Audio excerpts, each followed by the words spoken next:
Hi friends, and welcome to Chip and Kathy's Crafting Cottage, the place for fun and easy DIY projects. Kathy's on a church retreat in Chattanooga, but don't fret, she's promised to bring me back some rock candy.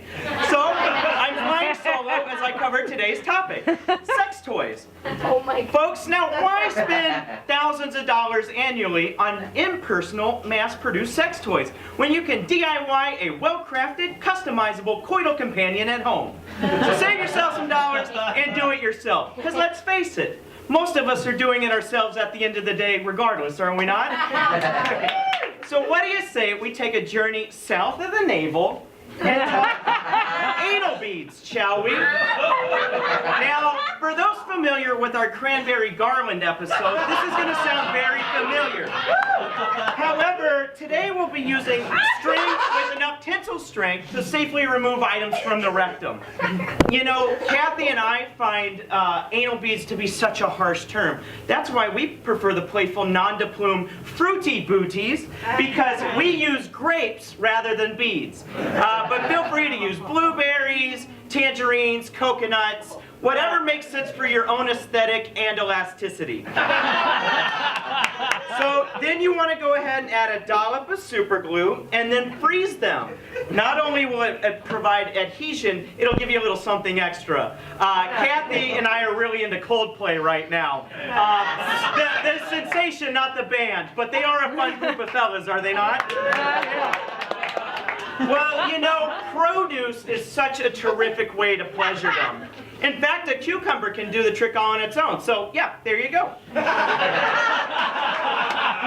you know, I am told that pegging is a popular among the millennial generation. Yeah, I'm getting some nods of agreement down here in front. Great, excellent. Well, here's a simple harness for all you peggers out there. You take an ordinary toilet plunger roll, or toilet plunger. I jazz this one up with some puff paint. So, and then you want to go ahead and take a belt. You cinch the belt around the plunger, place against the pelvis, and voila, you're ready to shift the power dynamic. Folks, it's that easy. So this is Diane Talbert, and she is projecting a relationship onto her dog. Think of it, Snuggles. We'd be married and share a level of intimacy the world has never known. We'd have a house in Disney Celebration Village with monogrammed towels from Joanne Fabrics. We'd lease a Prius with the bumper stickers that said, "Who let the dogs out?" And aren't we there yet? Those were your ideas because you're so doggone funny.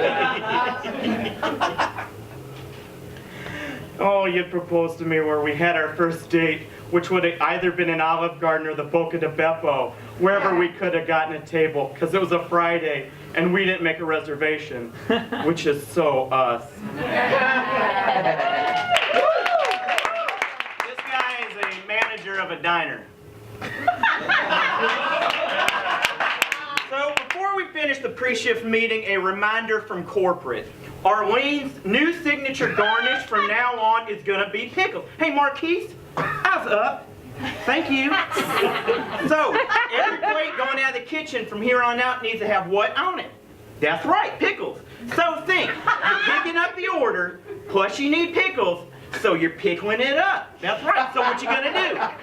That's right, you're gonna put some pickles on it. All right, y'all got that? Have a great shift. Thank you. Hey, Jeff, phone.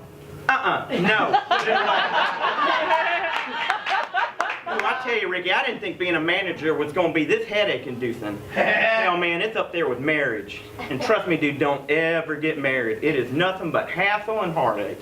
I told you Teresa and I are going through a bit of a rough patch, right? Yeah. Yeah, because that old peckerhead Lance Simcox. You know Simcox Motors? Well, anyway, old boy, he sponsors and coaches Little League, like, whatever, good for you, dude. And anyway, and I told you Teresa's working concessions, you know, just to make some extra scratch for holidays and such. Well, old boy's been sniffing around, telling her she's gorgeous and this and that, and finally things escalate to the point she's thinking of leaving me, because I'm too focused on my career and she could do better. Hey, whoa, Candace, where you going with that patty melt? What did we just have a meeting about? That's right, pickles. Yeah. So what you gonna do next time? That's right, you're gonna put some pickles on it. Thank you, Candace.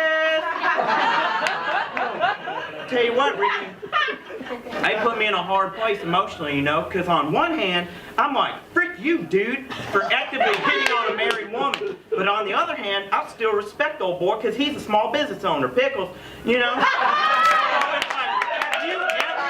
Honestly, have you ever had to make love to someone who's betrayed your trust? Pickles, I mean, hell, maybe we should go to counseling or something. Hey, Marquise, come here, man. What are you doing with that? Yeah, I know, to a table. Let's take a step back and think, what's that plate missing? Yes, it was something we covered in the meeting. Look, buddy, this is why I need you to pay attention, man. I'm not trying to be a hard ass here. I just need you to step up and do what's right.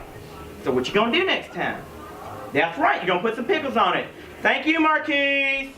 I swear, I'd do better talking to a pile of tires than some of these folks. I forgot to ask you, Ricky, did you get your license yesterday? Hell yeah, man, that's awesome. Congrats, you just bought yourself some freedom, buddy. What are you gonna do? You gonna chase girls? Huh? You gonna get your little girlfriend? Is that what you gonna? Oh, no, there's that smile. There's that smile I like. Oh, man. You know, when I was your age, I had this Firebird. Just a sick-looking whip. Automatic transmission, T-top roof, tweeters on the dash, 2 bass speakers in the back, Teresa by my side cruising all over town. Man, we used to park by the baseball fields and fool around for hours. One night, I finger pleasured her to an entire system of a down-seated.